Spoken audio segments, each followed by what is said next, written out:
distribution, du e-commerce, de l'intelligence artificielle, des stratégies internationales et les statistiques appliquées. C'est-à-dire que c'est les études quantitatives, exploitation des données, les modèles d'équation structurelle. Donc, il a été maître de conférence de 2012 à 2016. Ensuite, maître de conférence HDR pour habilitation à diriger des recherches de 2016 à 2017. Et puis, il est devenu professeur des universités depuis 2017. Donc, si vous regardez bien le temps entre maître de conférence et professeur, c'est quelque chose d'assez exceptionnel, c'est assez rapide relativement dans notre milieu. Donc, on a quelqu'un qui a une érudition assez particulière sur la plateforme qui va échanger avec nous. Depuis 2021, il est le directeur du pôle commerce et distribution à l'IAE donc de Lille. Donc, il assure la coordination pédagogique des formations qui y sont proposées et il est aussi membre du conseil présentiel pour l'Afrique depuis 2019 auprès de l'Élysée, c'est-à-dire auprès du gouvernement français. Donc, c'est quelqu'un qui parle de l'Afrique dans des instances insoupçonnées et inimaginables, dans des très hautes instances. Donc, à ce titre, qu'est-ce qu'il fait? Donc, il conseille le président de la République, Emmanuel Macron, sur les questions d'éducation et de formation en Afrique. Donc, on a vraiment quelqu'un qui, voilà, qui a l'Afrique, tout en étant en Europe, en France, l'Afrique chez lui au corps, qui donc discute des problématiques africaines en dehors des salles de cours.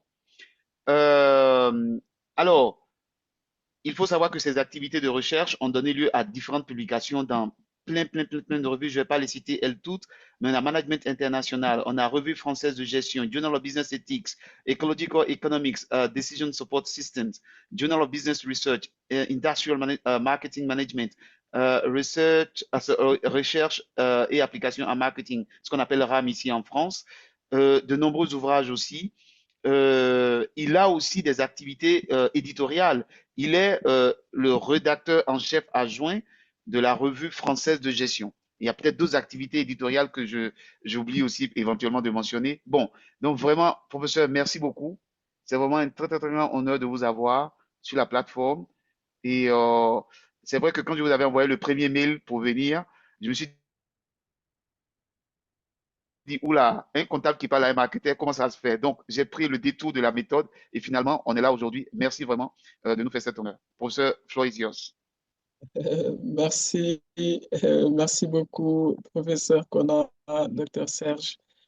Bonjour à tous les participants, toute l'Afrique, parce que je vois qu'en fait, il y a un panel assez représentatif en fait de l'Afrique et ça, c'est vraiment quelque chose que j'encourage beaucoup. Donc, je tiens vraiment en fait à féliciter l'AFA pour toutes les initiatives, parce qu'en fait, je connaissais un peu les ateliers, ce que je voyais un peu sur les réseaux sociaux, mais je ne savais pas vraiment ce que l'association en fait faisait. Et là, j'ai découvert des choses, je vois une conférence, je sais que là, je vois qu'aussi il y a d'autres activités en fait anglophones, etc. On est vraiment en fait dans une très belle dynamique et je tiens encore une fois à vous remercier très chaleureusement pour ces initiatives-là. Parce que je pense qu'en fait, voilà, je ne vais pas faire en fait un discours sur ça, mais tant que quelqu'un ne prend pas son destin en main, sa situation ne change pas. Et que des initiatives en fait comme l'AFA, c'est ça qui va faire que l'Afrique va, de manière globale, hein, et sa diaspora, va pouvoir participer en fait au développement de la recherche, de l'enseignement supérieur. Et sachant quand on parle de recherche d'enseignement supérieur, derrière, c'est aussi le développement économique, parce que tant qu'on n'a pas des compétences formées, il n'y a pas de développement. Et ça, c'est vraiment important. Et je remercie en fait l'AFA pour, non seulement pour l'invitation, mais aussi en fait pour toutes ces initiatives-là. Peut-être juste assez rapidement, une initiative que j'ai lancée il y a quelques années qui finalement qui est en fait dans le même dispositif de manière globale, hein. On est vraiment dans la même logique, ce qui s'appelle en fait Association RMPA, Recherche Marketing sur les pays d'Afrique, où on a une conférence en fait biannuelle, c'est tous les 2 ans, on organise une conférence, et une fois c'est en Afrique, une fois c'est à Lille.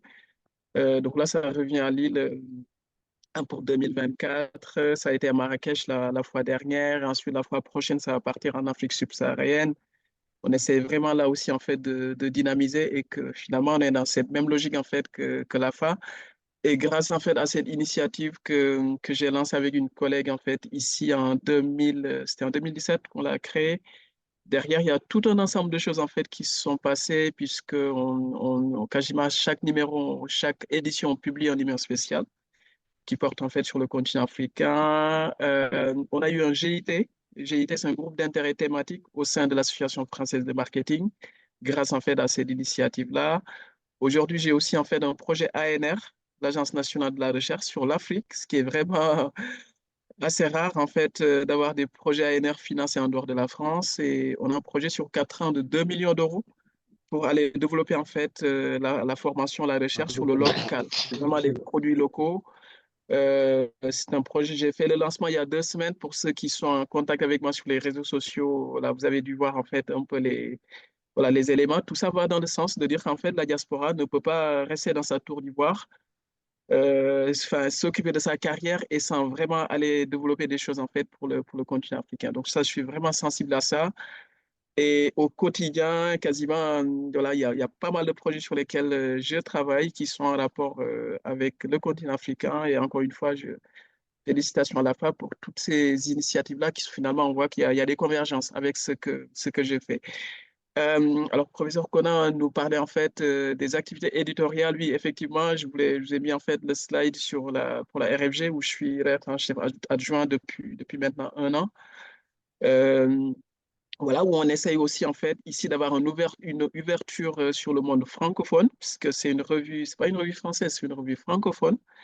Et que par conséquent, avoir aussi des collègues en fait qui soient basés dans la francophonie de manière globale, hein, enfin, évidemment, qui soient basés en Afrique, c'est pour nous très important. Sinon, on a une revue française, alors qu'en fait, dans le positionnement de la revue, c'est une revue francophone. Donc, l'objectif, c'est vraiment d'avoir tout le monde en fait francophone qui puisse en fait publier dans cette revue-là. Et d'ailleurs, il y a eu en fait un numéro spécial, ou même plusieurs numéros spéciaux hein, qui ont porté sur l'Afrique dans le passé. Moi, je n'étais pas encore dans la rédaction en fait à l'époque, mais je sais qu'ils ont fait des numéros spéciaux sur la... Oui, voilà, qui était centré en fait sur le continent africain pour montrer qu'il y a vraiment une vraie ouverture en fait sur l'Afrique de ces revues-là. Donc, du coup, n'hésitez pas si vous avez des projets, sachant que c'est revue française de gestion. Donc là, on est vraiment toutes les disciplines de la gestion, hein, la compta, la finance, le marketing, etc. Et que voilà, je voulais profiter de l'occasion pour vous dire que donc voilà, c'est un support en fait francophone et que voilà, faut pas hésiter. Et aujourd'hui, c'est la première revue hein, francophone de gestion puisque c'est la mieux classée en fait sur les classements FNEJ en fait et FNEJ et HCRS, que c'est HCRS A et FNEJ 2 et que par conséquent, dans le domaine francophone en gestion, c'est la première revue. Donc voilà, n'hésitez pas. Euh, alors j'en viens maintenant au sujet en fait, sujet du jour, vraiment sujet très important. Voilà, moi je travaille sur ces sujets-là depuis, voilà, pour ne pas dire depuis les années en fait de thèse, hein, depuis que j'ai démarré en fait ma carrière en recherche, et que aussi, bah, ça il faut le dire, hein, généralement, ce qui va faire en fait que vous avez beaucoup plus de chances en fait à publier dans les revues, c'est votre capacité à maîtriser la méthodologie. Peu important le type de méthodologie. Ça peut être des méthodologies qualitatives, tout comme cela peut être en fait des méthodologies quantitatives. Généralement, ce qui va faire vraiment la force en fait d'un papier, j'aurai l'occasion peut-être en fait de revenir en fait là-dessus avec des cas pratiques, ce que j'aimerais bien en fait sur la fin de prendre 1 ou 2 articles que j'ai publiés de vous décortiquer. Je vais vous laisser, voilà, parce qu'on disait que sur l'organisation, c'est assez flexible. Je pourrais vous laisser quelques minutes pour aller jeter un coup d'œil dessus. Ensuite, on revient ensemble pour vraiment que je vous montre en fait comment j'ai monté le projet de A à Z, comment le questionnaire m'a aidé vraiment à aller trouver en fait les résultats qu'il fallait et comment cela m'a aidé à publier en fait dans une bonne revue type CNRS 1 qui sont vraiment en fait dans le top du classement des classements en fait des revues. J'aurai l'occasion en fait de revenir donc là-dessus. Donc du coup, premier objectif, appréhender les bases de la construction d'un questionnaire. Alors donc là, je vais préciser puisqu'en fait, dans l'introduction du docteur Serge, c'était vraiment très intéressant puisque ça vient compléter parce qu'il a fait le focus sur un certain nombre en fait de papiers où on était plus en fait sur, pas vraiment focalisé sur le questionnaire, mais sur ce qu'on appelle la théorie de la mesure, puisque le questionnaire s'intègre. ce qu'on appelle en fait la théorie en fait de la mesure. Alors, ce n'est pas le sujet du jour, hein. Donc, j'ai vraiment focalisé sur les questionnaires. Bah, certainement, peut-être, voilà, une autre année, on pourra avoir l'occasion d'aller sur la théorie de la mesure, qui est vraiment, voilà, autre chose, en fait, mais qui est complémentaire, puisque le questionnaire va s'inscrire à l'intérieur, en fait, de cette théorie-là de la mesure. Donc, du coup, là, on va vraiment focaliser sur le questionnaire, ce que c'est, comment ça se construit, comment on optimise. Parce que souvent, ce que je dis, en fait, à mes étudiants, c'est qu'ils pensent tous qu'ils savent faire des questionnaires. Ce qu'ils disent, hey, les questionnaires, on l'a déjà fait en entreprise, on l'a déjà fait. Oui, vous avez fait un questionnaire, mais est-ce que vous avez fait un questionnaire qui vous permet de collecter des données qui soient fiables et valides? Puisqu'en fait, c'est la fiabilité de vos données, c'est la validité de vos données qui vous permettent de pouvoir en fait publier en tout cas dans des bonnes revues. Puisque aujourd'hui, en fait, la problématique en fait d'un éditeur, voilà, là, je suis rédacteur en chef voilà, d'une revue. Sa problématique principale, c'est vraiment d'être sûr que ce qu'on publie dans sa revue, c'est quelque chose de fiable et de valide, que scientifiquement parlant, ça tient la route. Et ça, c'est grâce en fait à la partie empirique. La partie empirique, c'est vraiment le questionnaire. Après, il y a d'autres outils hein, qu'on peut mobiliser aussi voilà, pour aller en fait faire sa publication. Mais dans tous les cas, l'outil que vous allez mobiliser, il faut apporter la démonstration, il faut apporter la preuve comme quoi vous avez des données qui sont fiables et valides. Ça, c'est vraiment important pour pouvoir publier. Alors, docteur Serge parlait aussi en fait de la faiblesse de l'Afrique de manière globale dans les recherches scientifiques. Donc voilà, le pourcentage qu'il a donné, c'est un pourcentage que moi, quand j'étais un jeune doctorant, donc il y a une décennie, quand j'ai démarré en fait mes projets de voilà, ma carrière en fait en tant qu'enseignant-chercheur, c'est le même chiffre qu'on m'a donné en fait. Ça veut dire qu'en fait, sur la décennie, hein, donc là, je ne vais pas remonter plus loin, je parle vraiment de choses que j'ai vécues. Comme moi, sur ce que j'ai vécu comme expérience en tant qu'enseignant-chercheur, ce chiffre-là n'a pas bougé. C'est-à-dire qu'on tourne autour de 1,8, en tout cas moins de 2%. Peu importe la discipline, hein, peu importe la discipline que vous prenez, on est dans ça. Ça veut dire que c'est problématique, puisque l'Afrique fait beaucoup plus que, alors je n'ai pas le chiffre en tête, mais en termes de population mondiale, on fait beaucoup plus que 2%, j'imagine, de la population mondiale, alors qu'en termes de recherche scientifique, on n'atteint pas en fait les 2%. Ça s'explique voilà, par une raison assez simple, c'est que on n'est pas assez formé. Aussi simple que ça. Parce que la recherche, c'est une question de formation. Il faut être formé aux outils, il faut être formé à la recherche pour pouvoir faire en fait de la recherche de bonne qualité, pour pouvoir en fait publier dans les revues, etc. Je pense qu'il faut sortir de l'idée que, parce que peut-être que moi-même, en tant que jeune doctorant, j'avais aussi cette idée-là en se disant, ah oui, mais quand ça porte sur l'Afrique, ça n'intéresse pas les revues. C'est complètement faux. C'est complètement faux. C'est en fait une recherche scientifique, si c'est bien fait, si c'est bien mené, vous démontrez qu'en fait, vous apportez à la théorie, vous démontrez que vous apportez au management, puisque nous, on est en sciences de gestion, c'est important, cette partie-là, la contribution managériale. Vous apportez, vous démontrez la preuve que vos données sont valides, en fait, sont fiables. Donc, ça veut dire que vous avez une méthodologie, en fait, qui est vraiment solide. Il n'y a pas de problème à ce niveau-là. Votre projet a des chances de passer dans n'importe quelle revue. Après, tout dépend de la manière dont on va positionner, en fait, son travail. Donc, du coup, et le positionnement, c'est quelque chose sur, voilà, sur laquelle voilà, il faut être formé. Donc, moi, en tant que jeune, quand j'étais doctorant, dans mon labo, on avait des ateliers d'écriture. Bah, comme là, on est en train de le faire, hein, puisqu'on est en train de faire des ateliers pour montrer comment mettre en place en fait le questionnaire. Voilà. Bon, nous, on avait ça quasiment tous les mois, il y avait ça dans le laboratoire à Aix-Marseille, parce que j'ai fait mon doctorat en fait à l'université d'Aix-Marseille. Et tous les mois, il y avait des ateliers où on nous formait sur ça. Quand j'étais doctorant, on nous disait qu'en fait, c'est vraiment très tôt qu'il faut viser des revues, des conférences, etc. Et que ça joue derrière sur la carrière. Alors, professeur Conan nous parlait un peu donc voilà, quand il faisait un peu la description un peu de ma carrière, hein, que voilà, sur les premières années, ça a été assez rapide, puisqu'en 4 ans, voilà, 4-5 ans, je suis passé en fait voilà, DMCF à PU. Bah, ça, c'est lié au fait qu'en fait, pendant les années de thèse, j'ai commencé à faire des publications dans des revues classées. Je commençais à faire mes conférences et que quand j'écrivais ma première année, hein, j'ai repris mon mémoire de ma série de recherche. J'avais fait un questionnaire dans le mémoire pour vous dire aussi un peu quoi, hein, l'intérêt du questionnaire. J'avais fait un questionnaire que j'avais vraiment bien rédigé, bien fait.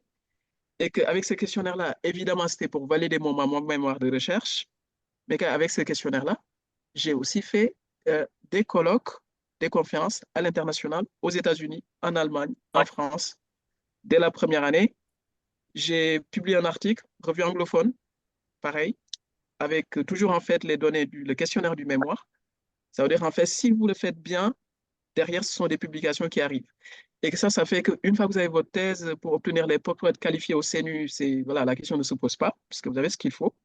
Pour obtenir un poste dans l'enseignement supérieur, ça facilite les choses.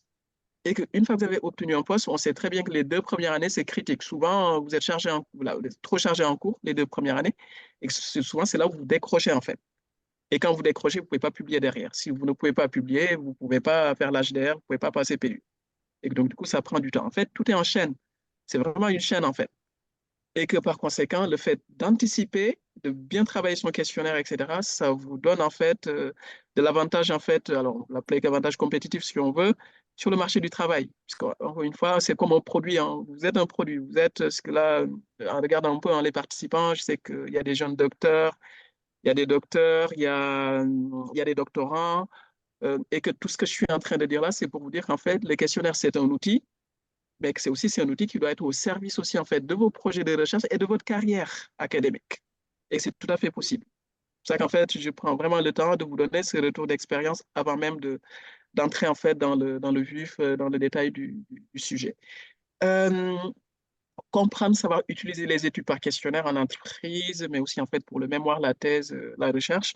Évidemment, ce que je vais raconter là va être utile en fait à la fois pour quelqu'un qui est consultant, qui va travailler avec une entreprise pour l'accompagner dans un projet de consulting.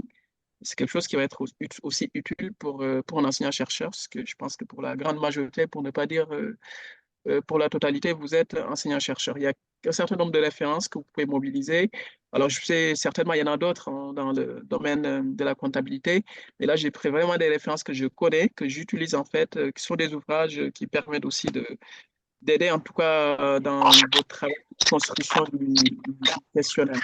Et plus particulièrement, donc, l'ouvrage Market, donc études de recherche en marketing, parce qu'en fait, c'est un ouvrage, même s'il y a le terme marketing, c'est un ouvrage qui est vraiment assez transversal. Donc, je pense que même quelqu'un qui est en compta, en finance, etc., peut mobiliser cet ouvrage-là. Et surtout, c'est un ouvrage qui est orienté recherche, contrairement à l'autre qui est plutôt orienté, qui est à la fois recherche et aussi en fait pratique au sens en fait d'entreprise.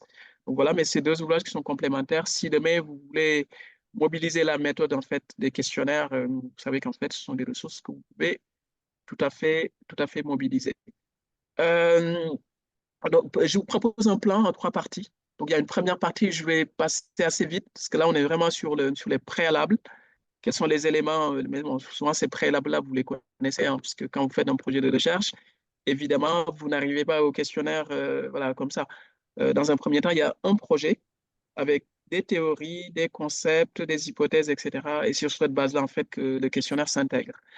Et ensuite, deuxième partie, je vais parler des échelles, des instruments de mesure. Là aussi, en fait, dans le propos introductif du docteur Serge, voilà, il a abordé un peu hein, cette question-là des échelles et des instruments, puisqu'en fait, là, c'est vraiment le cœur du questionnaire, enfin, le cœur. C'est vraiment des éléments clés dans le questionnaire. Et que je vous disais qu'en fait, ici, il y a vraiment tout un travail à faire, ce qu'on appelle la théorie de la mesure. Donc là, c'est vraiment comment j'ai construit mes échelles, etc. Voilà, je vais en parler un peu rapidement, mais voilà, je pense que ça peut faire l'objet en fait d'un atelier en fait spécifique. Et enfin, je vais finir par les étapes. Quelles sont les étapes par lesquelles on passe? Comment on va définir son échantillon? Et après, on finit avec des cas pratiques où là, je prends vraiment un ou deux exemples en fonction du temps voilà, qu'il va nous rester en fait pour décortiquer voilà, des projets en fait de recherche. Parce qu'en fait, au fond, bah, c'est bien de vous présenter la méthodologie du questionnaire, mais tant qu'on ne l'a pas intégré dans un projet global, là, vous ne voyez pas vraiment concrètement comment ça se met en place. D'où l'objectif voilà, vraiment de ces cas pratiques-là qui vous permettront de voir vraiment si demain vous devez mettre en place un questionnaire, bah, sachant qu'évidemment, ces cas pratiques, ce sont des articles qui sont publiés. Bah, je vous les donne, je vous les envoie après. Comme ça, si demain vous avez un questionnaire, vous savez que voilà, vous pouvez tout à fait voir le projet de manière beaucoup plus globale. Hein, parce que voilà, si vous êtes en recherche, ce qui va être important, c'est pas juste le questionnaire, mais c'est le projet global. Peut-être que s'il y a des questions déjà sur ce que je viens de dire, sinon vous pouvez mettre dans le chat déjà. pour que je Parfait. puisse, à un certain moment, voilà, je revienne, voilà, peut-être que là, je peux démarrer en fait la partie 1, et une fois que je finis la partie 1, je viens aux questions, et ainsi OK, de suite, et parfait. ensuite, Vous pouvez également on va lever la passer. main. Si vous avez des questions, vous pouvez lever la main et Donc voilà, on pour que va ça soit relayer au professeur interactif, Diallo. c'est ça, pour que ça soit interactif, parce que j'aime pas trop, en fait, faire un peu le cours magistral, et là, c'est un atelier, l'idée que ce soit pratique. Mhm. On fait le Voilà, l'idée que ce relais, soit professeur pratique. Diallo, on fera le relais. On Donc suit, voilà, voilà. voilà. Vous regroupez les questions. Donc voilà, quand on parle de questionnaire, évidemment, ça s'intègre dans le cadre en fait d'une étude. Bah, les études, en fait, parfois on parle d'enquête, on parle de. Là, ça, j'y reviens juste après hein, sur les types d'études en fait qui peuvent exister. Mais ce qu'il faut garder à l'esprit, c'est que le questionnaire peut avoir pour fonction la description. C'est-à-dire, en fait, je peux décrire une situation, une entreprise, une marque, quelles sont ses caractéristiques. Donc là, je peux faire un questionnaire qui me permet de faire ce genre de choses. Ça peut être aussi pour mieux comprendre une situation, un domaine. Là, on parlait dans le propos introductif, en fait, la formation des comptables. Donc là, ça peut être, voilà, je fais un questionnaire pour connaître, en fait, quels sont en termes de compétences, d'expertise, quels sont les besoins pour former les comptables ou les financiers hein, dans un domaine donné. Donc, je peux tout à fait, en fait, faire un questionnaire. Mais dans ce cas-là, on est toujours dans une logique descriptive hein, dans ces deux cas-là. Ensuite, il y a les deux derniers cas où là, que je l'ai mis en gras puisqu'en fait, pour nous, enseignants-chercheurs, c'est plutôt ça qui nous intéresse.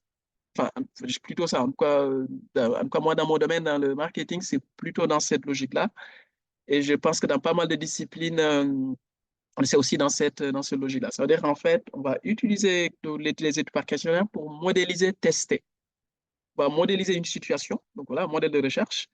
Je pense qu'en fait, ça, c'est quelque chose qui vous parle tous, parce qu'en principe, tout dépend hein, de l'approche méthodologique que vous utilisez, mais si vous êtes dans de l'hypothético-déductif, en principe, vous avez en fait un modèle de recherche que vous testez avec des hypothèses pour essayer de voir en fait est-ce que vos hypothèses sont validées, sont confirmées ou pas, en collectant des données. Ça peut être aussi pour faire de la prédiction. Là, donc là, c'est vraiment, je prédis la performance d'une entreprise. Donc du coup, là, je fais exprès de prendre en fait un terme qui vous parle assez, voilà, qui va parler assez en fait à des comptables, à des financiers. Et voilà, la mesure de la performance en fait d'une entreprise, par exemple. Voilà, je peux tout à fait faire un questionnaire qui me permet de pouvoir faire le lien entre, par exemple, la satisfaction des clients. Donc là, si on est dans une logique marketing, et la performance de l'entreprise. Donc là, on est en finance comptable. Je peux tout à fait faire le lien entre les deux. Est-ce que le fait d'avoir des clients, et quand je dis clients, ce n'est pas forcément des clients particuliers, ça peut être des clients professionnels, puisqu'une entreprise peut être votre client. Si vous voulez savoir, en fait, est-ce que la satisfaction donc, d'un client en tant qu'entreprise, est-ce que cela aussi détermine, en fait, la performance d'un cabinet? Supposons que ce soit un cabinet comptable. Donc, dans ce cas-là, je peux tout à fait faire de la prédiction de ma performance, en fait, en faisant un questionnaire. Je peux tout à fait le faire. Parce que derrière, je peux faire la régression linéaire qui me permet en fait d'aller déterminer si ou non en fait cette performance-là peut être prédite en fait par la satisfaction de mes clients, de mes entreprises qui sont des clients en fait voilà d'un cabinet comptable par exemple. Donc du coup et là on est vraiment vous voyez donc du coup quand on disait que finalement la méthode en fait elle est transversale c'est vrai puisqu'en fait moi je vais utiliser le questionnaire pour prédire en fait la performance d'une entreprise de marketing. Mais quelqu'un qui est en comptabilité peut tout à fait aussi aller prédire la performance d'un cabinet comptable ou d'une entreprise en fait dans son domaine. Et que par conséquent, le questionnaire peut être utilisé voilà, par toutes les personnes qui travaillent en fait en gestion de manière globale, en compta, finance, RH, etc. C'est ça aussi en fait l'intérêt de cet outil-là. Alors sur les bases, donc là je ne vais pas développer, mais c'est un rappel que vous connaissez tous en tant qu'ancien chercheur que dans un projet de recherche, on part toujours de la théorie. J'ai mis théorie de la valeur parce que moi, c'est une théorie que je mobilise dans mes travaux, mais je sais qu'aussi en compta finance, c'est une théorie qui est très mobilisée. La valorisation d'une entreprise. Quelles sont, voilà, la théorie de la valeur. Donc voilà, ça c'est quelque chose. Après, on ne va pas mesurer de la même manière, voilà, les choses, mais c'est une théorie qui va revenir en fait dans les deux domaines. Ensuite, on va avoir des concepts. Là, je vous ai repris en fait satisfaction-performance pour vous dire qu'on a des concepts qu'on essaie d'étudier, de voir un peu quelles sont les relations, les liens qui peuvent exister en fait entre ces concepts-là. Et à partir, en fait, une fois que j'ai mes concepts, il faut que je développe mon modèle, je développe mes hypothèses de recherche. Et c'est en ce moment-là, une fois que j'ai mes hypothèses de recherche, c'est là où en fait le questionnaire vient en soutien pour me permettre de tester mes hypothèses de recherche. Et qu'on est dans ce qu'on appelle la méthode de l'entonnoir, qui est assez connue voilà, en recherche. Et là, je vous ai mis un exemple voilà, vous voyez là, ici, un exemple de modèle où voilà, j'essaie de tester en fait des liens entre des variables. Vous voyez qu'en fait, dans les cercles, donc là, ce qu'on appelle nous en marketing, on va utiliser le terme variable latente. Latente pour dire que par exemple, si je prends les valeurs utilitaires, là, je peux pas les toucher, les valeurs utilitaires, mais je peux utiliser des items, c'est des phrases, des indicateurs en fait. En comptant, on va parler, quand en finance, on va parler d'indicateurs. C'est-à-dire les valeurs utilitaires, je peux utiliser des indicateurs. Alors, quand on parle d'utilitaire, c'est vraiment, c'est le prix, c'est la qualité, c'est des choses comme ça. Vraiment des choses assez, voilà, assez concrètes. Donc voilà, qu'on va mesurer. Je mesure la qualité, je mesure en fait le prix, là, etc. Ce sont des indicateurs que je vais mettre en fait dans les valeurs utilitaires. Dans les valeurs hédoniques, alors hédonique, c'est le plaisir. C'est vraiment quelque chose en fait qui sort qui est non utilitaire. Et là, pareil, je vais prendre des phrases, des indicateurs qui vont permettre de mesurer la dimension hédonique. Donc voilà, donc c'est vraiment le questionnaire qui est l'outil concret qui permet donc du coup de toucher, vraiment de mesurer une situation concrète. C'est là où en fait ça devient intéressant. Là, je peux avoir des variables indépendantes, médiatrices, modératrices, dépendantes, mais là, pareil, c'est des choses auxquelles je pense que vous êtes assez familiers, voilà, qui vous sont assez familiers. Donc, voilà, je ne vais pas aller plus loin, mais c'était voilà, pour vraiment préciser que le questionnaire s'inscrit dans un projet global avec un modèle, avec des hypothèses. Vous voyez là, vous avez quelques exemples d'hypothèses ici, dans ce tableau-là. C'est une fois que j'ai ces hypothèses-là, c'est là où le questionnaire, il vient. Là, si je prends par exemple l'image du magasin, voilà, je vais mesurer ça dans mon questionnaire. Il faut vraiment qu'il y ait le fit entre la partie théorique, mes concepts, mes hypothèses et mon questionnaire. Il faut vraiment que tout ça soit en cohérence, voilà, qu'il y ait une cohérence globale en fait voilà, entre tous ces éléments-là. Et c'est ça en fait qui fait que votre projet il fait un tout et que voilà, vous avez un gap en fait voilà, assez précis sur lequel vous travaillez. Peut-être que je reviendrai, j'aurai l'occasion de revenir là-dessus parce que c'est aussi une question qui se pose en fait souvent dans les revues. Parfois, dans les revues francophones, on a une approche qui est assez globale, alors que quand vous allez dans les revues anglophones, c'est vraiment ce qu'on appelle le narrow gap. C'est-à-dire, en fait, votre questionnaire, il est vraiment centré sur une problématique très spécifique, ce qui n'est pas forcément le cas dans les revues en fait, francophones. Et que si si vous faites votre questionnaire et que vous visez une revue francophone, en comparaison à si vous visez une revue anglophone, c'est-à-dire que vous ne construisez pas exactement de la même manière votre questionnaire. Professeur Voilà, vous Diallo, voyez, donc du coup, oui, on a deux ou trois questions et avant que vous allez plus loin, allez-y. Conan. Donc, OK, on a une très question bien. on a deux questions. Il y a trois questions, mais bon, j'ai essayé de merger deux questions. La première, Ouais. c'est est-ce que le positionnement épistémologique influence la construction du questionnaire? Euh, alors, enfin, je pense que oui, parce que de toute manière, si vous êtes en fait un hypodéduco-déductif, dans ce cas-là, vous faites vraiment le questionnaire tel que c'est vraiment tel que je suis en train de présenter en fait les choses. C'est-à-dire, il faut vraiment qu'il y ait cette cohérence globale, mais ça c'est super important entre la problématique, les théories que vous mobilisez, les concepts, les hypothèses et les questionnaires. Voilà, on a vraiment un processus voilà, qui est séquentiel, voilà, mais vraiment voilà, enfin, voilà, qui est vraiment dans cet ordre-là. Okay? On part vraiment de la théorie pour arriver au questionnaire. C'est l'entonnoir, encore une fois. Par contre, si on n'est pas un hypodéduco-déductif, là, on est vraiment dans d'autres paradigmes, en fait. Dans ce cas-là, c'est beaucoup plus ouvert. C'est-à-dire que je peux imaginer faire autrement, quoi. Je peux imaginer démarrer avec le questionnaire pour vraiment comprendre en fait un peu les choses, et ensuite aller chercher la théorie. Dans ce cas, on est plutôt dans un modèle inductif. Voilà, vous voyez. Mais par contre, là, pour le questionnaire tel que je le présente, il est vraiment un modèle hypodéducatif. Là, on est vraiment dans le paradigme positiviste, ou post-positiviste, hein, si on veut quoi. On est vraiment dans ce paradigme-là, Du pour coup, répondre à cette question-là. quand vous parlez, donc il y a deux autres questions sur quand vous mobilisez le mot comprendre. Donc, la compréhension d'un phénomène pour certains relève d'une démarche qualitative. Oui, mais sachez qu'aussi dans le cadre en fait de votre, je vous ai même mis un article sur ça pour vous montrer qu'en fait, même dans le cadre d'une démarche qualitative, vous pouvez tout à fait mettre un questionnaire. Et que je vous ai donné, je vous ai mis un article. Vous allez voir un article que j'ai mis exprès, en fait. Voilà, ça veut dire qu'en fait, il ne faut pas être dans une logique de penser qu'en fait, Le quali, le quanti, c'est séparé. Voilà, non. Je pense qu'en fait, tout dépend de la problématique de recherche et que je peux tout à fait faire du quali et à l'intérieur du quali, je fais du quanti. Je peux faire du quanti à l'intérieur du quanti, je fais du quali. Et que moi, dans certains de mes travaux, moi, je suis quantitativiste. Hein, voilà, ça, je pense que vous l'aurez tous compris. Voilà, mais dans quasiment, voilà, il n'y a pas une seule, enfin, sauf quelques exceptions, de mes travaux où je n'ai pas fait du quali en amont. Et que parfois aussi, j'ai fait du quali après mon quanti, parce que j'ai eu des résultats que je n'arrivais pas à comprendre, à expliquer. Et que dans ce cas-là, je fais du quali après le quanti.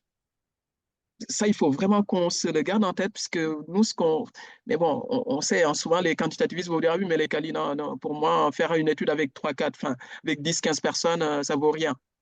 Après, les qualitativistes vont vous dire, ah oui, mais enfin, faire des chiffres, on ne sait même pas ce que ça signifie. On ne sait pas quand la personne qui a fait le questionnaire, pas du tout d'accord, tout à fait d'accord, il a coché n'importe quoi, c'est nul, quoi. Non, il faut sortir de cette logique-là. Il faut se dire qu'en fait, il n'y a pas une seule méthode qui est parfaite et que si vous voulez arriver à avoir une compréhension globale de votre sujet, il faut trianguler. Il faut trianguler. Ça, il faut vraiment le garder en tête. Et je vais là aussi, pareil, encore une fois, dans les cas pratiques, sur les 2 études de cas que je vous ai préparées, vous allez voir que dans les 2 cas, c'est ce que j'ai fait. Et que pour passer dans certaines revues, il faut que je démontre qu'en fait, mes résultats sont fiables et valides et que je suis passé par plusieurs types d'études, en fait, pour voilà, prouver, démontrer la validité de mes résultats. Ça, il faut le garder en tête, en tout cas, si vous êtes dans une logique de vouloir publier dans une bonne revue. Très bien. OK? On a Et deux surtout autres, dans une logique de faire les choses comme il faut. Oui, on a deux autres questions, mais je pense que vous allez y répondre plus tard, en fait. C'est plutôt sur la oui, oui, validité et tout oui, ça. sorry, On va garder ça pour plus tard. OK, très bien. Voilà, Donc, du je coup, vous je en vous prie. propose de Donc, du coup, de passer au slide suivant. Vous voyez ici sur les types d'études quantitatives, donc il y en a plusieurs en fait. Ici, parfois vous entendez parler d'expérimentation. C'est des choses que j'ai fait dans certains de mes travaux. Parfois vous entendez parler de sondage, de panel. De panel, j'utilise aussi. Donc là, c'est vraiment toute la partie économétrie. Quand j'utilise la modélisation économétrique, là, j'ai un papier là qui est paru il y a une semaine dans Décision Marketing. Là, c'est vraiment de la modélisation économétrique où j'ai utilisé des données de panel de GFK. Voilà, vraiment pour démontrer un peu en quoi, en fait, les facteurs d'image dans un point de vente donné influencent, en fait, les achats à la fois dans périodes, en fait, de récession et d'expansion économique. Donc là, c'est vraiment le cycle économique. Je regarde un peu les liens qui peuvent exister entre le cycle économique et l'achat d'un consommateur et la perception de l'image, ce qui se passe dans la tête. Voilà, vous voyez, donc là, je suis en train de mixer des types de données qui sont complètement différentes. Ça veut dire, en fait, je prends des données perceptuelles, ce qui se passe dans la tête en termes d'image, j'intègre des données réelles, l'achat, répété dans le temps, puisqu'on est dans le panel, et je construis un modèle économétrique pour aller voilà, capter toute la dynamique, ce qu'on appelle modélisation dynamique, en fait, sur données de panel. Et voilà, je prouve, je démontre, en fait, voilà, vous voyez, et que là, pareil, je suis vraiment dans un mix. Je mixe, en fait, du quali, parce que finalement, les données d'image, c'est du quali. Hein. Quand je dis tout à fait d'accord, pas du tout d'accord, même si on met un chiffre derrière, c'est du quali. Ça reste du quali. C'est pas vraiment le vrai chiffre, en fait. Voilà. Alors que Hmm, les achats réels, c'est que le produit que j'ai acheté, combien je l'ai acheté, etc., dans un point de vente, ben ça, c'est du réel. C'est un vrai chiffre. Voilà. Donc, du coup, je mixe, en fait, donc, du coup, des données perceptuelles et des données quantitatives, vraiment, pour arriver, en fait, à construire, voilà, une réalité, un modèle, en fait, à modéliser quelque chose, quoi. Et voilà, j'aurais pu parler de cette étude de cas-là aussi, voilà, pour vous donner, voilà, pour vous dire, en fait, vraiment, il y a, voilà, une multitude, en fait, de façons de faire et que l'idée, c'est vraiment de bien construire les choses et que là, ici, dans ce papier-là, il y avait un questionnaire. Voilà, un questionnaire que j'ai mixé avec des données réelles, quoi. Pour dire qu'il y a vraiment, ce mix-là, il est vraiment recherché, en fait, aujourd'hui, quasiment dans toutes les bonnes revues. Là, Monsieur c'est Diallo, juste, sur ce oui, papier-là que vous avez publié sur LinkedIn, donc j'ai pu lire, vous avez parlé oui. de la durée de la publication. Est-ce que vous pouvez en dire quelque chose aux participants pour qu'ils comprennent un peu lorsqu'on fait une publication, le temps long en fait? Ah ouais, enfin, ce papier-là, ça fait 5 6 ans que j'y travaille Je ne sais parce que pas si vous avez déjà, compris. Voilà. ça fait 5 6 ans qu'on y a travaillé parce que déjà, sur les données de panel, il fallait en fait parce que sur les données de panel, voilà, c'est un panel global, hein. C'est des gens qui achètent des produits. Sauf que nous, ici, ce qui nous intéressait, c'était les produits terroirs. Et les produits terroirs de la marque nationale, de la marque en fait type, voilà, pour donner un exemple, Coca-Cola, c'est une marque nationale. Et les produits terroirs de la marque du distributeur, Carrefour, ici, spécifiquement. Et que rien que pour faire le codage des données de panel, ça nous a pris 1 an et demi puisque c'est du codage manuel. Ça veut dire, en fait, là, j'ai un panel de 730, de mémoire 733 familles. et j'ai 6000 observations. Donc 6000 réponses. Ça veut dire qu'il faut que je fasse du codage manuel pour savoir à chaque fois tel produit, est-ce qu'il est terroir ou pas. Rien que ça a pris 1 an et demi de travail. Après, derrière, une fois qu'on a eu ça, il faut tester les modèles économétriques. Ça ne marche pas au premier coup. Il faut enlever des choses, il y a des choses qui ne marchent pas, il faut tester plein de scénarios, etc. Plein de scénarios. Et une fois qu'on a obtenu les résultats, il faut aller chercher la théorie. Enfin, on a déjà un cadre théorique, hein, mais il faut réviser ce cadre théorique-là. Il faut écrire le papier. Une fois qu'on l'a écrit, après, maintenant, il faut soumettre le papier dans des revues. Et ça passe pas. Nous, c'est pas passé. On l'a soumis dans un Journal of Business Research. C'est pas passé. OK, on a dit OK. Donc là, c'était pas bon. On a soumis à Marketing Letters. Ils nous ont dit, ouais, c'est trop long.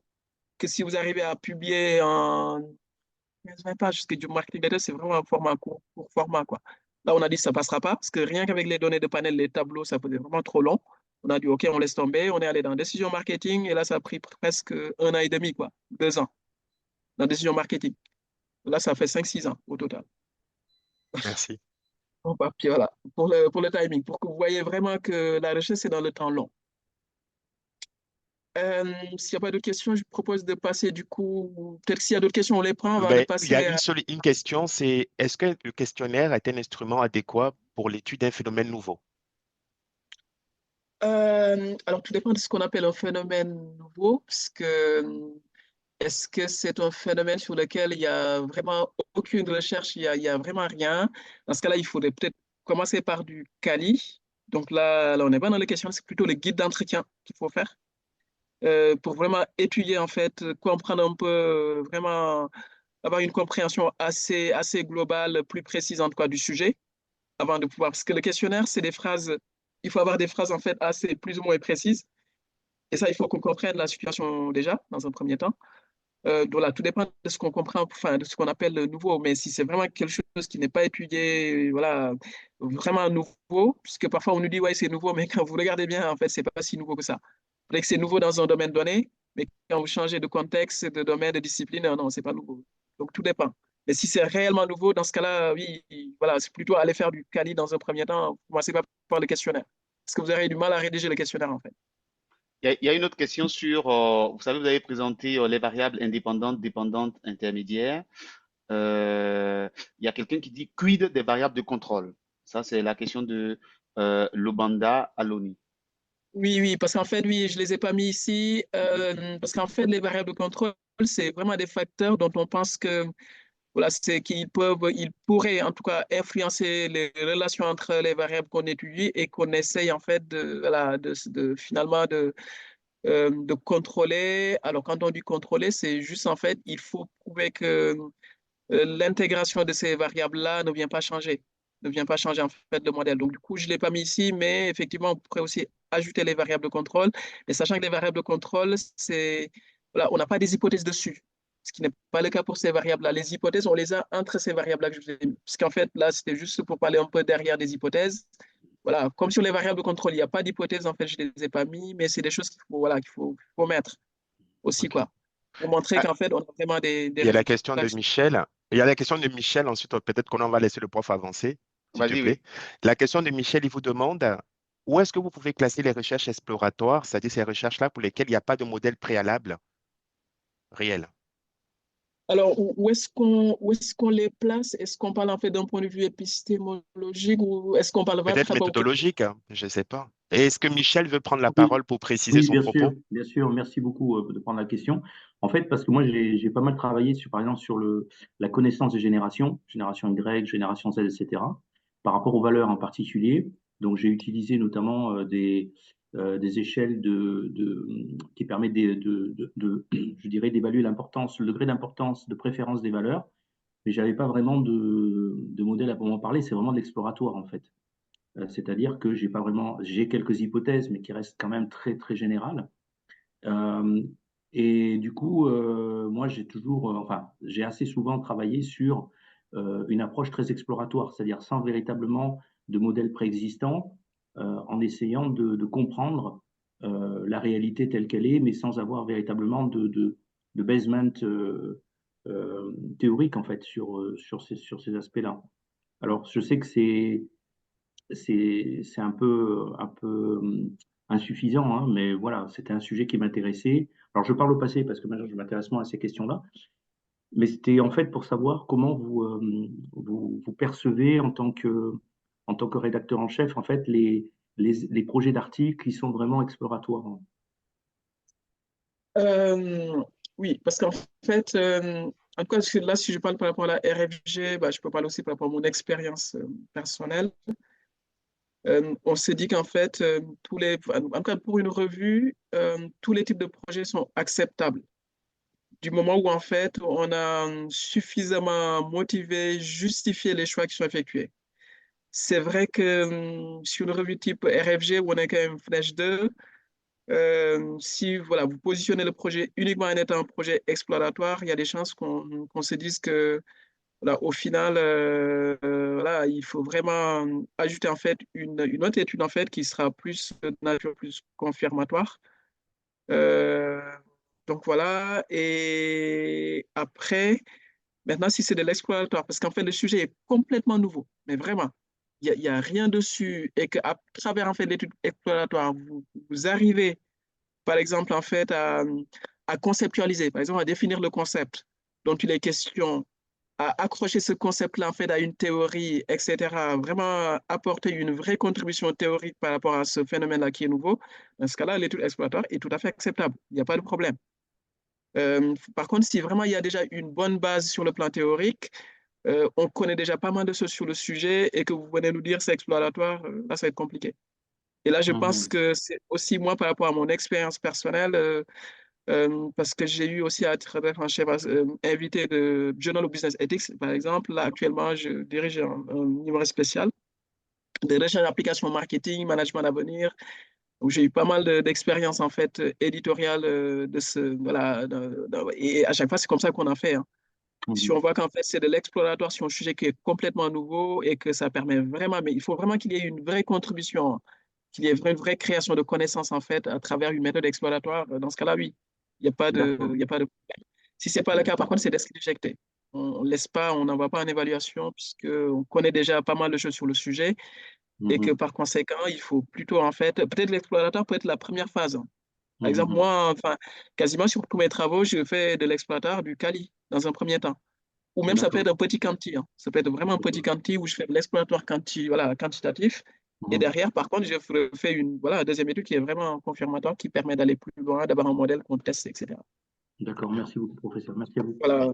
On vous laisse avancer. Il y a quelques questions encore, mais on vous laisse avancer. On va les poser au fil de Oui, l'eau. oui. Donc, du coup, c'est sur les échelles. Donc là, pareil, je vais passer, voilà, enfin, je vais passer un peu de temps, mais pas trop non plus, parce qu'en fait, je vous disais que je pense que cette partie-là peut faire l'objet d'un séminaire. C'est vraiment tout ce qu'on appelle la théorie en fait de la mesure.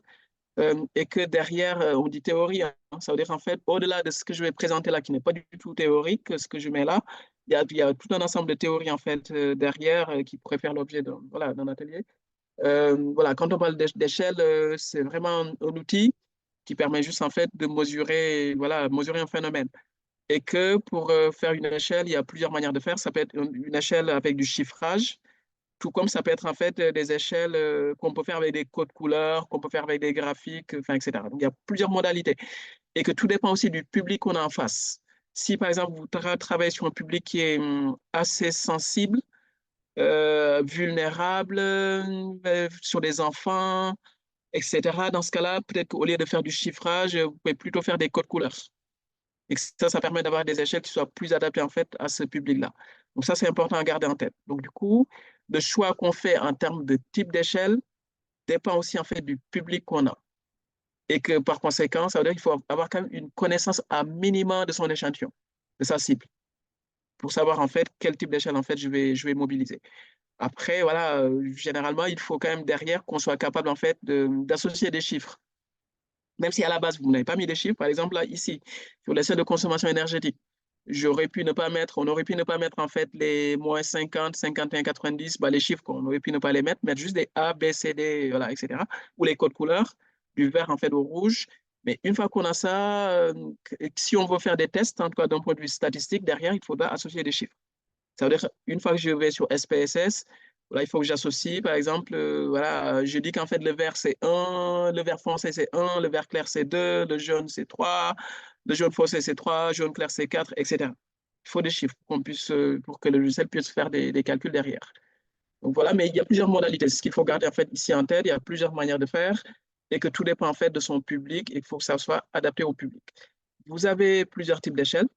Vous avez ce qu'on appelle des échelles nominales, ordinales. À chaque fois, j'ai mis un peu quelles sont les caractéristiques, quels sont des exemples. Alors, ce qui est important ici, c'est qu'en fonction du type d'échelle qu'on a, en termes de traitement statistique, il y a un traitement spécifique qui est fait. Donc, ça, c'est très important.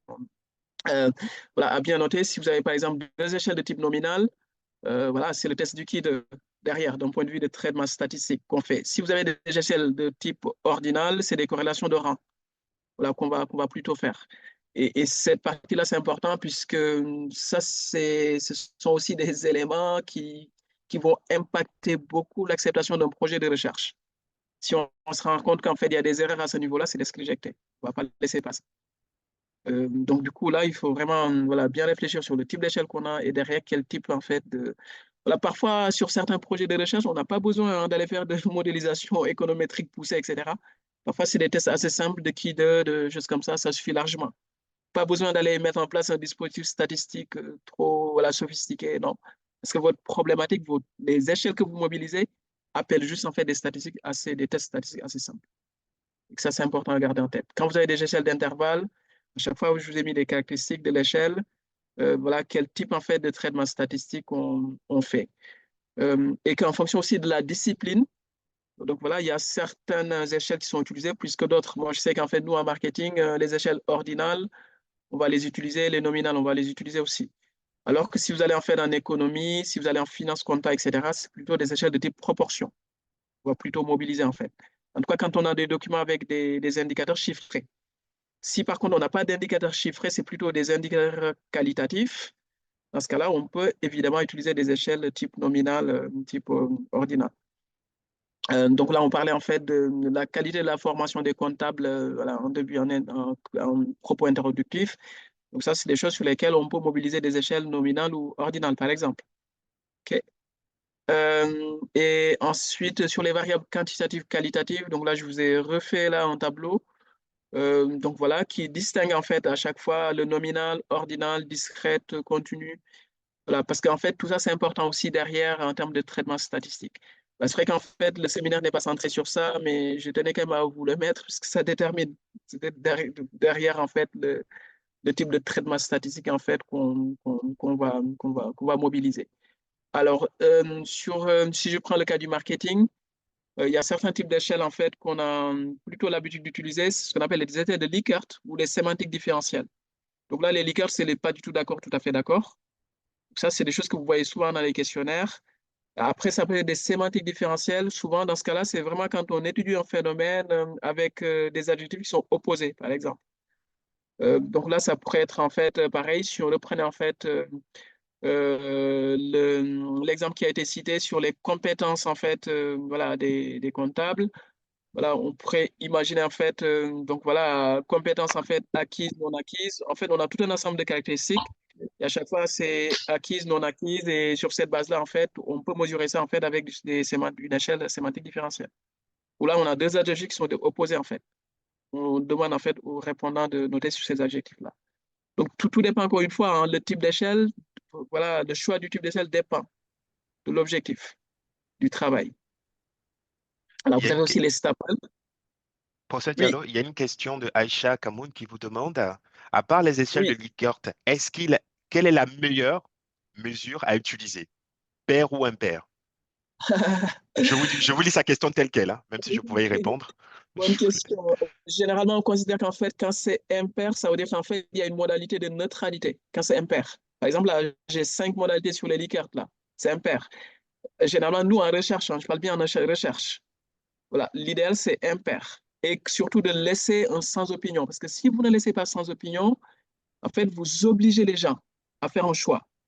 Et si vous les obligez à faire un choix, parfois, ils ne savent pas. Et s'ils ne savent pas et qu'ils font ce choix-là, c'est faux. Ils vous donnent une réponse qui est fausse. Et que vous avez des données qui sont fausses, quoi. Et vous imaginez les implications derrière. Je sais qu'aussi, quand on est en entreprise, là, c'est vraiment pour ceux parmi vous qui font du consulting. Généralement, on veut plutôt, en fait, du pair, quoi. Parce qu'on ne veut pas les sans opinion, on veut que les gens se positionnent, en fait. Et du coup, voilà, à chaque fois, moi, j'ai ce débat-là avec les étudiants. Ils me disent, oui, mais nous, en entreprise, on nous a dit, il ne faut pas mettre sans opinion, il ne faut pas mettre pas d'accord, ni pas d'accord, ni d'accord, ni pas d'accord. Je leur ai dit, voilà. Encore pour le mémoire, moi, il faut me mettre en impair. Après, si demain, vous avez un questionnaire à faire avec l'entreprise qui vous oblige à le faire, faites-le. Mais soyez conscient que si vous faites en fait des échelles paires et qu'il n'y a pas de modèle de neutralité, les gens vont se positionner en fait sur des choses parfois qui sont totalement, voilà, c'est pas voilà, vous n'avez pas la bonne réponse en fait, quoi. Ils se positionnent, mais c'est pas bon, c'est pas la bonne réponse. Et que ça impacte derrière en fait la qualité en fait de vos données. Mais en recherche, voilà, plutôt en fait, voilà, impair, avec modalité neutralité au milieu. Et très rapidement, professeur, très rapidement, est-ce que vous pouvez parler de la triangulation? Alors, quand on parle de triangulation méthodologique, hein, ça veut dire qu'en fait, je vais mobiliser plusieurs méthodes, en fait, et que l'objectif, c'est d'arriver à un résultat qui soit concordant. Enfin, attention, ce n'est pas le même résultat. C'est d'arriver à un résultat qui soit concordant. Ça veut dire que je n'essaie pas de dire, puisque de toute manière, les trois méthodologies ne sont pas les mêmes, ne vont pas apporter exactement le même résultat, mais on a des résultats, en fait, qui concordent à prouver, en fait, la même chose. Là, ce qu'on appelle triangulation méthodologique. Par exemple, mon premier papier sur la RFG, que j'ai publié en RFG, j'étais doctorant. Euh, et ce premier papier-là, donc du coup, est issu d'une triangulation méthodologique où j'ai fait du Kali avec des experts, du Kali en fait avec des consommateurs, et que j'ai fait aussi une étude documentaire. Et sur la base de ces trois études-là, j'arrive à des résultats qui soient concordants, et ça a été publié dans la Revue française de gestion. Est-on obligé de faire de la triangulation? Ah, c'est pas une obligation, mais aujourd'hui, si vous voulez vraiment publier dans des très bonnes revues, ça vous facilite les choses. C'est pas une obligation, mais ça facilite vraiment. Très bien, merci. Je vous laisse continuer. Je vous relaie les questions au fur et à mesure. Très bien. Voilà, ici, je vous ai mis les avantages et inconvénients. Donc là, ça permet de répondre à la question qui avait été posée sur quelle est la meilleure échelle, etc. Et que ça permet aussi de voilà, justifier un peu voilà, le type d'échelle qu'on va mobiliser. Donc voilà, vous aurez les slides, hein, donc il y a pas de souci. Donc voilà, et vous voyez là, tout ce que je vous disais là, ici, caractéristique en fait, voilà, 1 à 5, échelle à 7,8, oui, enfin, ça, je ne l'ai pas précisé, mais idéalement, il faut 7 points dans une échelle. Donc là, c'est vraiment, il y a eu des simulations numériques qui ont été voilà, faites sur des travaux d'échelle. Par exemple, on compare des échelles qui ont utilisé 5 points. Alors, 5 points, c'est, vous voyez là, de 1, pas du tout d'accord, jusqu'à 5, tout à fait d'accord, jusqu'à 7, idéalement 7. Voilà, ça permet vraiment d'optimiser en fait les réponses, etc., d'arriver à des résultats qui soient plus, voilà, un peu plus fiable, quoi. Après 5, voilà, c'est raisonnable. Après, on ne peut pas faire moins de 5. Moins de 5, on n'est plus en fait en échelle. Une bonne partie des tests statistiques, on ne peut pas les mobiliser. Donc, idéal 7. 7 points. Idéal. Voilà, j'ai aussi en fait un certain nombre de documents support que je vous partagerai aussi sur vraiment, parce que ici, je vous ai présenté vraiment les détails, voilà, les éléments clés, mais voilà, il y a tout un ensemble de détails que je n'ai pas pu présenter. Voilà, je vous voilà, partagerai en fait un support qui est un des supports de mon cours, voilà, qui revient sur les types d'échelles. Vraiment, les échelles nominales avec des exemples à chaque fois, qu'est-ce qu'il faut éviter, etc. Voilà, donc du coup, voilà, j'ai un document en fait support que je vous partagerai, toutes ces ressources-là. Après le séminaire, je les partage avec Serge qui pourra les partager avec vous. Très bien. Donc voilà, sur les caractéristiques, vous voyez là ce que je disais en fait. Dans le cas où on dit où les répondants sont susceptibles d'être sans opinion, le choix forcé risque de perturber la pertinence des données. C'est vraiment, vous voyez là ce que je disais avant. Présentation verticale, horizontale, ça joue aussi. Le fait que votre échelle, vous voyez là, sur la présentation du questionnaire, est-ce que vous présentez de façon horizontale ou de façon verticale? C'est des choses qui peuvent impacter aussi. Et là, le problème, c'est que vous ne connaissez pas votre cible à l'avance. Vous ne savez pas est-ce qu'il préfère plutôt présenter position verticale ou horizontale. Voilà, mais on sait que si vous le présentez de façon verticale, votre questionnaire qui faisait 2 pages, il va faire 5 à 8 pages, quoi. Et que psychologiquement, le répondant, il se dit 5, 8 pages, je ne vais pas répondre, je n'ai pas le temps. Voilà, mais idéalement, même si on sait que généralement, on va présenter de façon horizontale pour optimiser l'espace. C'est juste en fait dans la présentation physique du questionnaire. Voilà, vous voyez, ce sont des détails, mais qui comptent. Et que c'est pour ça qu'en fait, je vous disais, quand j'ai ce débat-là en début de cours avec mes étudiants, ils me disent, ah non, on a déjà fait des questionnaires. Je dis, oui, mais est-ce que vous savez faire voilà, bien un questionnaire pour que ça soit vraiment optimisé pour avoir des données fiables et valide. Ça, c'est important. J'ai une question là, même pas une question si vous voulez, et c'est pour Siet Tangpei qui met pas mal de choses sur le chat. Ouais. Et il nous dit, ben, il arrive à la conclusion, la combinaison de méthodes quantitatives et qualitatives est très utile pour une étude plus complète. Moi, je dis pas Ah oui, nécessairement. ah oui, oui. Enfin, moi, je vous dis même que, en tout cas, dans la plupart des grandes revues aujourd'hui, si vous ne, voilà, vous ne mixez pas, c'est super compliqué, quoi.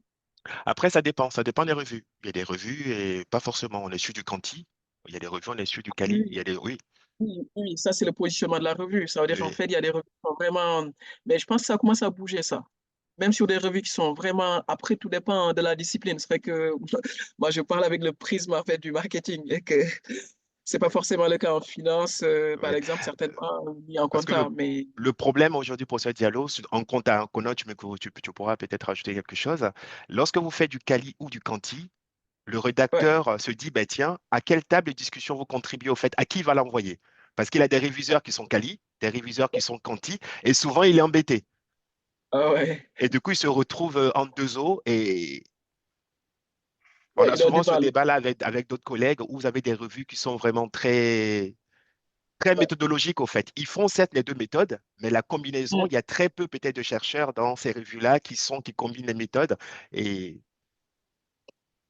Mais, Ouais, mais mais il ça, il faut. n'empêche mais il n'empêche qu'en comptabilité, le débat, comme dit le professeur Diallo, existe, hein. oui, il Et que existe, il dans existe. AOS, il y a une grande conversation sur comment arriver à combiner les deux dans un même design de recherche. Oui, ça existe, le débat est là, mais effectivement, les revues, notamment en comptabilité où par excellence, on a une recherche positiviste très forte, les revues semblent avoir des positionnements méthodologiques très figés quelque part. Mais le débat Mm. existe sur l'idée d'ouvrir. Par exemple, alors pour aller au-delà de ça, il y a une dernière publication dans AMR, donc Academy of Management Review, qui vient de sortir sur finalement comment apporter un peu de réflexivité dans les méthodes quantitatives. Bon, c'est quand même AMR qui commence à réfléchir de cette façon. Donc, ça veut dire qu'effectivement, comme dit le professeur Diallo, les lignes sont en train de bouger, hein. Et Voilà, juste pour compléter. dans le même ordre d'idée aussi, vous avez la grande revue quantitativiste en comptabilité, Accounting Review, Oui, qui est très positiviste, donnée américaine, qui s'ouvre aujourd'hui à la recherche critique, puisqu'ils ont coopté dans leur board Yves Gendron, d'accord. qui est le OK. rédacteur en chef de CPA aussi. Donc, ce que je voulais dire, c'est qu'aujourd'hui, oui, les lignes bougent, mais il n'y a pas encore, si vous voulez, ce vivier de chercheurs, si vous voulez, qui puissent constituer cette table-là de révision, de réviseurs, en fait. C'est dans Ouais. ce sens.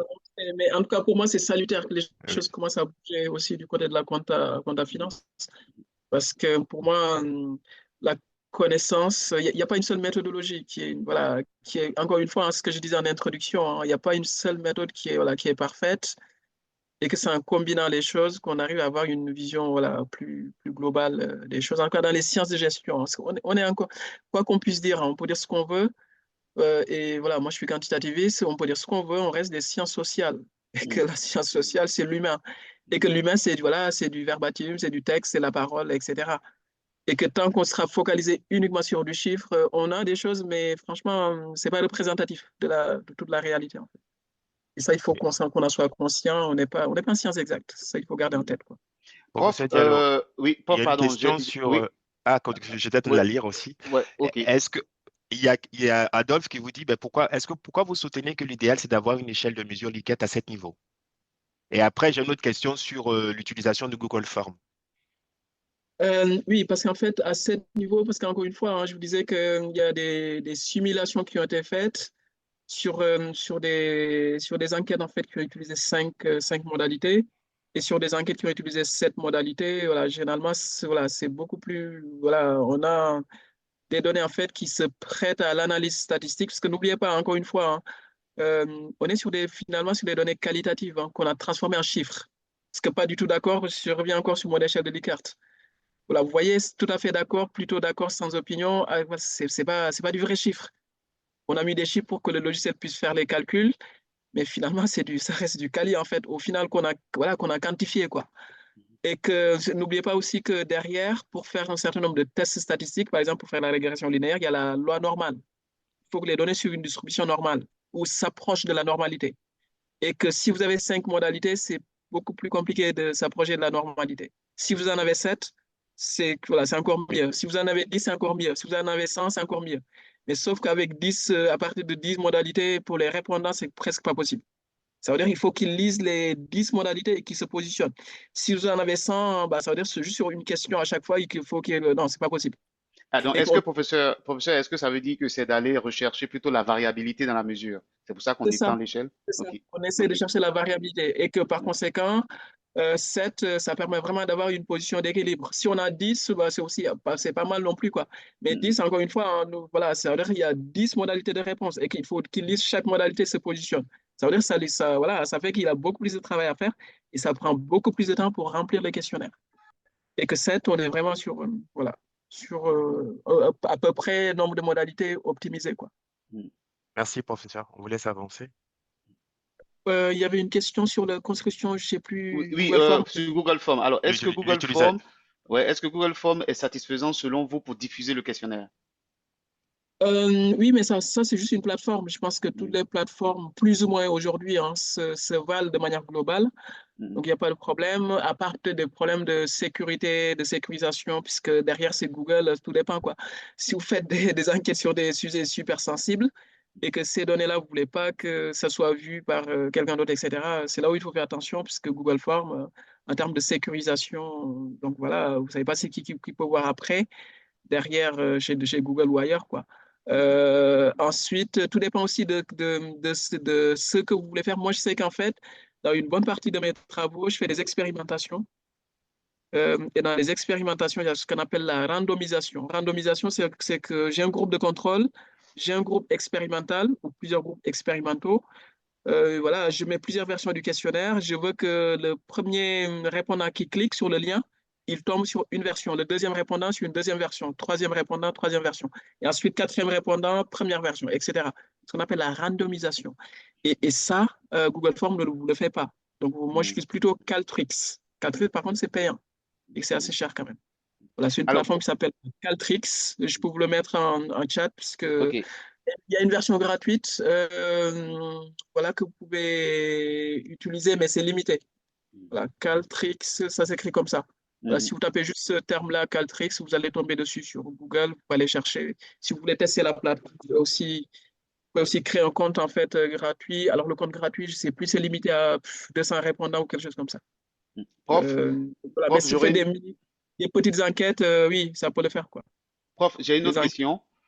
Oui. Pardon, j'aurais une autre question de la part du professeur Ada Lesossi Kokou. Il dit la chose suivante. Comment peut-on faire la triangulation des données Secondaire.